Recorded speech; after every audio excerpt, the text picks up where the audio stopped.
ప్రకారము 42% స్థానిక సంస్థల రిజర్వేషన్లను ప్రొవైడ్ చేసినందుకు ఒక వ్యక్తి మామూలు రెడ్డి జాగృతి సంస్థ నుంచి వ్యక్తి కేసు వేసిండు. దాన్ని సవాల్ చేస్తూ బీసీల తరపున దాదాపు 40-50 కేసులు బీసీ సంఘాల తరపున ప్రతి ఒక్కరు కూడా రావడం అర్చించదగ్గ పరిణామము. ఇది న్యాయమైనటువంటి డెమోక్రసీ లోపల ప్రతి కులానికి ప్రతి సామాజిక వర్గానికి వారి వారి జనాభా ప్రకారం వారికి కోటా ఉండాలి. దురదృష్టవశాత్తు 76 ఏళ్ల తర్వాత కూడా ఈ దేశంలో మెజార్టీ ప్రజలైనటువంటి బీసీలకు సరైన వాటా లభించలేదు. డాక్టర్ బాబాసాహెబ్ అంబేద్కర్ 340 ఆర్టికల్లో క్లియర్గా మెన్షన్ చేశాడు. బీసీల వాటా అన్ని రంగాలు ఇవ్వడానికి 340 ఆర్టికల్లో కమిషన్ వేసి వీళ్ళకి ఎంతనే అన్ని ఏర్పాట్లు చేయాలి, విద్యా ఉద్యోగ ఆర్థిక రాజకీయ రంగాల్లో అని చెప్పి రాజ్యాంగ రచన సమయంలో చెప్తే దాదాపు 40 ఏళ్ల తర్వాత మండల్ కమిషన్ ఇంప్లిమెంట్ చేశారు. ఆ తర్వాత ప్రతిదీ ఇంప్లిమెంట్ చేస్తున్న ప్రతి దశ లోపల కోర్టు కేసులు, అగ్రకులాల వ్యతిరేకత. అరే మా బతుకు మేము బతుకుతాం, మా వాటా మాకు ఇవ్వాలి, మేము కూడా భారత మాత బిడ్డలం, ఒక తల్లికి 4 పుడితే 4కి సమాన వాటా ఇవ్వడం భారతీయ సాంప్రదాయం. కానీ దేశంలో ఆ సాంప్రదాయానికి తిరోగతకాలు ఇచ్చి బీసీలకు ఏ రంగంలో కూడా వాటా ఇవ్వకుండా అన్యాయం చేశారు. ముఖ్యమంత్రులు వాళ్ళే, మంత్రులు వాళ్ళే, ఎమ్మెల్యేలు వాళ్ళే, ఎంపీలు వాళ్ళే, ప్రధానమంత్రులు వాళ్ళే, కేంద్ర మంత్రులు వాళ్ళే. చివరకు మాకు సర్పంచులు వార్డు మెంబర్లు ఇస్తే కూడా దానికి అగ్రకులాలు అడ్డు తగలడం అనేది చాలా దుర్మార్గము. దీని విషయం లోపల ఈసారి మా తడాకా ఏమిటిదో చూపెడతాం. ఊరికి ఈరోజు బీసీ వాదం బలంగా ఉన్నది రాష్ట్రంలో. ఊరురా ఏ వార్డు బీసీలకు అయింది, ఏ ఊరు బీసీలకు అయింది, ఎంపీటీసీ జడ్పీటీసీలు బీసీలకు అయినాయో ప్రజలందరికీ తెలిసిపోయింది. ఈ పోరాటం న్యాయ పోరాటంలో బీసీలు పోరాడేది ఆకలి పోరాటం కాదు, ఆత్మగౌరవ పోరాటం. అన్యాయాన్ని కొద్దిగానన్నా సహిస్తాం, అవమానాన్ని మాత్రం సహించాం. నోటికాడి ముద్దలు లాక్కోవడానికి ప్రయత్నం చేస్తున్నారు. దీని మీద బీసీలందరూ కూడా తిరుగుబాటు చేయడానికి సిద్ధంగా ఉన్నారు. అందుకే న్యాయం చేయమని ప్రతి బీసీ సంఘం ఈరోజు హైకోర్టును ఆశ్రయించాం. తప్పనిసరి న్యాయం జరుగుతుంది. ఈరోజు కోర్టులు అంటే ఏమైంది, ఒక దశల అన్ని బీసీలకు వ్యతిరేకంగా ఉన్నాయి. ఈరోజు క్రమంగా సామాజిక న్యాయం వైపు న్యాయస్థానాలు కూడా వచ్చేస్తున్నాయి. అందుకు ఉదాహరణ మొన్న సుప్రీంకోర్టులో గవాయి గారు, సుప్రీంకోర్టు చీఫ్ జస్టిస్ గారు, ఇంతవరకు మేము జడ్జీల ప్లస్ అడ్మినిస్ట్రేటివ్ పోస్టుల్లో బీసీలకు వాటా ఇవ్వాలని, ఎస్సీ ఎస్టీ బీసీలకు కోటా ఇవ్వాలని అడిగాం. గతంలో ఎవరు కూడా ముందుకు రాలేదు.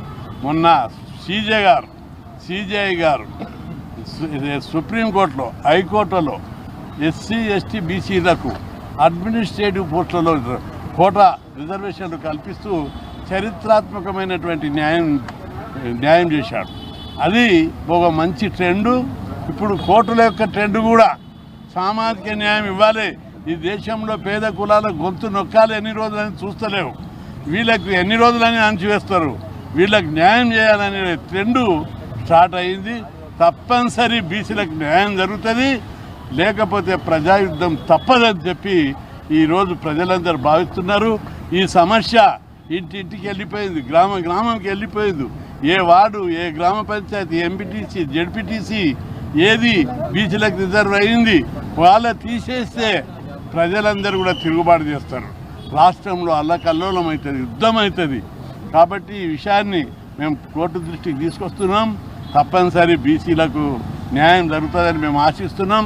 56% జనాభా ఉన్నటువంటి బీసీలకు 42% ఇస్తే ఎందుకు మీకు కక్కుర్తి, ఎందుకు ఈర్ష్య, ఎందుకు అసూయ, ఎందుకు ద్వేషం ఈ కులాల మీద అని చెప్పి మేము సవాల్ చేస్తున్నాం. అదేవిధంగా ఈరోజు అగ్రకులాలకు 10% రిజర్వేషన్లు ఇచ్చారు. ఇస్తే మేము అడుకోలేదు.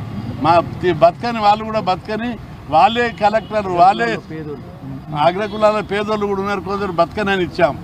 అక్కడ ఉన్న రిజర్వేషన్లో చూస్తే అందరు ఆశ్చర్యపోతున్నారు. అరే ఎస్సీ ఎస్టీల కంటే తక్కువ మార్కులు వచ్చిన అగ్రకులాలకు కలెక్టర్లు అవుతున్నారు, ఎస్పీలు అవుతున్నారు.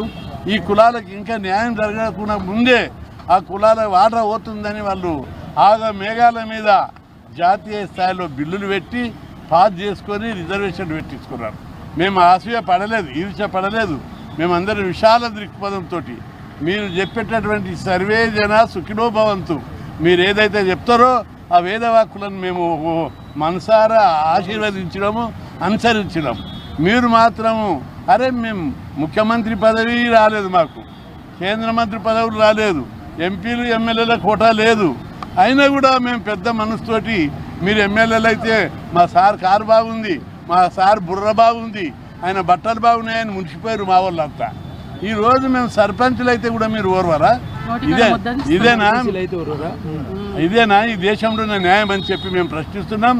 తప్పనిసరిగా ఇప్పుడు ఈ స్థితి నుంచి తప్పించుకోలేరు ఎవరు. ఇప్పటికే గ్రామాలలో గొడవలు అవుతున్నాయి. కాబట్టి నేను అందరికీ విజ్ఞప్తి చేస్తున్నా, మండల కమిషన్ అప్పుడు ఏమైంది గొడవలు? రిజర్వేషన్ వ్యతిరేకించిన ఊళ్ళకి వెళ్ళి తరిమి కొట్టారు. ఉస్మానియా యూనివర్సిటీ తరిమి కొడితే రెడ్డి హాస్టల్లో వైశ్య హాస్టల్లో పోయి దాక్కున్నారు. ఇప్పుడు కూడా గ్రామాలల్లో, అప్పుడు కూడా గ్రామాలలో కరీంనగర్, రంగారెడ్డి, మెదక్లో రిజర్వేషన్ వ్యతిరేకించిన వాళ్ళు ఊళ్ళకి వెళ్ళి ఎలగొట్టితే వచ్చి నేనే నచ్చ చెప్పినాం. అప్పుడు అనేక మందికి ఫోన్లు చేసి నచ్చ చెప్పి సపోర్ట్ చేసినాం. ఇప్పుడు కూడా ఆ ట్రెండ్ స్టార్ట్ అయింది ఊళ్ళల్లో. కాబట్టి అందరికీ విజ్ఞప్తి చేస్తున్నా, రిజర్వేషన్ ఎవరు కూడా వ్యతిరేకించకండి. వ్యతిరేకిస్తే వచ్చే రోజులు లేవు. ఈరోజు రాష్ట్రంలో బీసీ వాదం బలంగా ఉంది. ప్రతి పార్టీ బీసీలు ముఖ్యమంత్రి అని తమ నినాదం ఇస్తున్నాయి. మేము అధికారంలోకి వస్తే బీసీని ముఖ్యమంత్రి చేస్తామని ప్రతి జాతీయ పార్టీ, ప్రతి ప్రాంతీయ పార్టీ ఈరోజు నినాదం ఇస్తున్నాయి. బీసీ పేరుతోనే ఓట్లు పడే స్థాయికి వచ్చింది. బీసీలలో బాగా చైతన్యం వచ్చింది. బీసీలు బాగా చదువుకున్నారు. ఇంటింటికి డిగ్రీ పీజీ చదువుతున్నారు, ఇంజనీరింగ్ చదువుతున్నారు. ఫీజుల రియంబర్స్మెంటు, స్కాలర్షిప్లు, గురుకులాలు, హాస్టళ్ళు మేము పోరాడి పెట్టించినాక ప్రతి ఒక్కరు చదువుకొని పైకి వచ్చేస్తుంది. కాబట్టి ఆ చైతన్యం ఈరోజు రాష్ట్రం ఉన్నటువంటి చైతన్యం, తెలంగాణలో ఆంధ్ర రాష్ట్రంలో ఉన్న బీసీ చైతన్యం దేశంలో ఎక్కడ లేదు. కాబట్టి ప్రతి ఒక్కరు కూడా దీన్ని పరిగణలోకి తీసుకోవాలి. బీసీ రిజర్వేషన్ వ్యతిరేకించే వారికి పుట్ట గతులు ఉండవని చెప్పి హెచ్చరిస్తున్నాం. ఈ తర్వాత జరిగే పరిణామాలకు ఈ రిజర్వేషన్లు వ్యతిరేకించే వారే బాధ్యులు అవుతారని చెప్పి హెచ్చరిస్తున్నాం. వాస్తవంగా ఒక్క నిమిషం